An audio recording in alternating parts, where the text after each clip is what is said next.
বিসমিল্লাহির রহমানির রহিম। আমি অ্যাডভোকেট মোহাম্মদ আব্দুল মজিদ, সভাপতি ঝিনাইদহ জেলা বিএনপি। আগামী আসন্ন জাতীয় সংসদ নির্বাচন ফেব্রুয়ারি মাসের প্রথম সপ্তাহ অথবা দ্বিতীয় সপ্তাহের মধ্যে হবে বলে আমরা প্রত্যাশা করছি। এই নির্বাচনে বাংলাদেশের অধিকাংশ আসনেই প্রার্থী ঘোষণা করা হলেও ঝিনাইদহ 1, ঝিনাইদহ 2 এবং ঝিনাইদহ 4 তিনটে সিটে এখনো প্রার্থিতা ঘোষণা করা হয় নাই। এইটি আমরা আমাদের নেতাকর্মীরা স্বাভাবিকভাবেই একটু চিন্তিত আছে যে কি হতে পারে, কি হতে যাচ্ছে। আমরা দলের শীর্ষ পর্যায়ের নেতৃবৃন্দের সাথে কথা বলে যেটা জেনেছি, ঝিনাইদহ 1 এখানে আমাদের 2 জন প্রার্থী আছে, মাননীয় অ্যাটর্নি জেনারেল অ্যাডভোকেট আসাদ সাহেব এবং বাবু জয়ন্ত কুমার কুণ্ডু। যেহেতু মাননীয় অ্যাটর্নি জেনারেল উনি রাষ্ট্রে একটা বড় দায়িত্বে আছে, সেই ক্ষেত্রে দল কখন সিদ্ধান্ত নেবে সেটা হয়তো দলই জানিয়ে দেবে। দ্বিতীয় কথা, ঝিনাইদহ 2 এবং ঝিনাইদহ 4 এই 2টা সিট ঝিনাইদহ 4টি ইউনিয়ন নিয়ে, ঝিনাইদহ আংশিক এবং কালীগঞ্জ পূর্ণ নিয়েই ঝিনাইদহ 4 এবং ঝিনাইদহ হরিণাকুণ্ডু নিয়ে ঝিনাইদহ 2। আমি জেলা বিএনপির সভাপতি, ঝিনাইদহ 2 আমি মনোনয়ন প্রত্যাশী।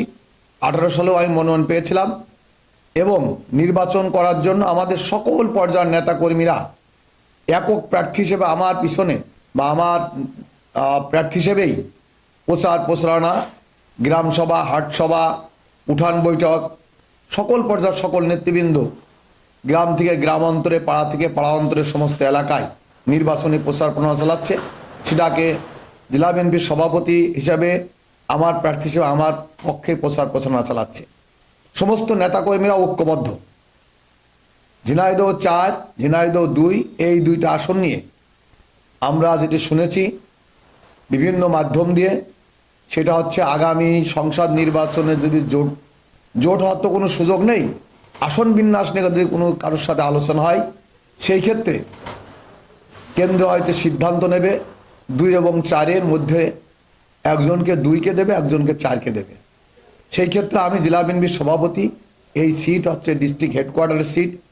এখানকার থেকে নির্বাচন পরিচালনা হয়, এখান থেকেই ঝিনাইদহ জেলা রাজনীতি পরিচালিত হয়। দল সঠিক সিদ্ধান্ত নেবে বলে আমি মনে করি। সেইটা হচ্ছে দলীয় প্রার্থী অবশ্যই ঝিনাইদহ 2-এই থাকবে। আমাদের নেত্রী দেশনেত্রী এবং খালেদা যে অসুস্থ, চিকিৎসাধীন অবস্থায় আছে, এটা নির্বাচন কমিশনার যদি নির্বাচন তফসিল দেয়, নির্বাচনের তফসিল দিয়ে নির্বাচনের শিডিউল দিয়ে দেয়, সেই ক্ষেত্রে দল অবশ্যই, বিএনপি সবসময় গণতন্ত্রের পক্ষের শক্তি, নির্বাচন চায়, নির্বাচনের শক্তি। সেই ক্ষেত্রে আমার বিশ্বাস যে দল এই প্রতিকূল অবস্থার মধ্য দিয়েই নির্বাচনে অংশগ্রহণ করবে এবং নির্বাচন করবে। ম্যাডামের পাশাপাশি ম্যাডামের সুচিকিৎসার জন্য সর্বপ্রকার চেষ্টা অব্যাহত আছে। আমার কাছে পরিষ্কার মেসেজ আছে, জোট যদি আসন দিয়েই দিত তাহলে তো জোটের প্রার্থী ঘোষণাই করে দিত, তাহলে তো 4 খালি রাখতো না। সেখানে এই আসন জেলা হেডকোয়ার্টারের সিট, এই আসনকে কখনো দল জোটের দেবে বলে আমার মনে হয় না। আর জোট হবে কি না তাও তো সন্দেহ, জোট হওয়ার তো কোনো সুযোগ নেই। কারণ যেহেতু আরপিও সংশোধন হয় নাই, কোনো প্রার্থী যদি দিতে হয় তাহলে তো সেই প্রার্থী তার দলের প্রতীক নিয়ে নির্বাচন করতে হবে। এখানে আপনারা নিজেরাই জানেন, আপনাদের কাছে তথ্যপত্র আছে যে এখানে কার জনপ্রিয়তা কি। একটা বড় একটা বৃহত্তম রাজনৈতিক দল ঝিনাইদহ ডিস্ট্রিক্ট হেডকোয়ার্টার সিট, এই সিট আগামী সংসদ নির্বাচন হারিয়ে যাবে এমন কোনো ব্যক্তিকে দেবে বলে আমার বিশ্বাস হয় না, আমাদের নেতাকর্মীদের বিশ্বাস হয় না। এইটা আমরা প্রত্যাশা করছি যে এই সিট অবশ্যই দলীয় প্রার্থী হিসেবেই থাকবে এবং দলীয় প্রার্থী হিসেবে আমাদের কাজ করার নির্দেশনা দিয়েছে। সেইভাবে আমরা দলীয় প্রার্থী হিসেবেই আমাদের নেতাকর্মীদের নিয়ে নির্বাচনী প্রচার প্রচারণা চালাচ্ছি। করছি আজকে থেকে না, আমি 18 সালে নির্বাচনে না করতে পেরে ফ্যাসিস্ট গভর্নমেন্টের আমলে যখন আমার নির্বাচন করতে দেওয়া হয় নাই, তারপরের থেকে আমি নির্বাচন প্রচার প্রচারণা চালাচ্ছি এর ধারাবাহিকতা 5ই আগস্টের পর থেকেই আমাদের তৃণমূল পর্যায়ের সকল ইউনিট নির্বাচনী ইউনিট গঠন করে নির্বাচনে প্রচার প্রচারণা চালাচ্ছি। আমার বিশ্বাস এই ঝিনাইদহ 2 নির্বাচনী এলাকা আমি ধানেশ্বরীর প্রার্থী হিসেবে যদি প্রতিদ্বন্দ্বিতা করতে পারি, কমপক্ষে 50,000 অধিক ভোট পেয়ে আমি নির্বাচিত হতে পারবো বলে আমার বিশ্বাস।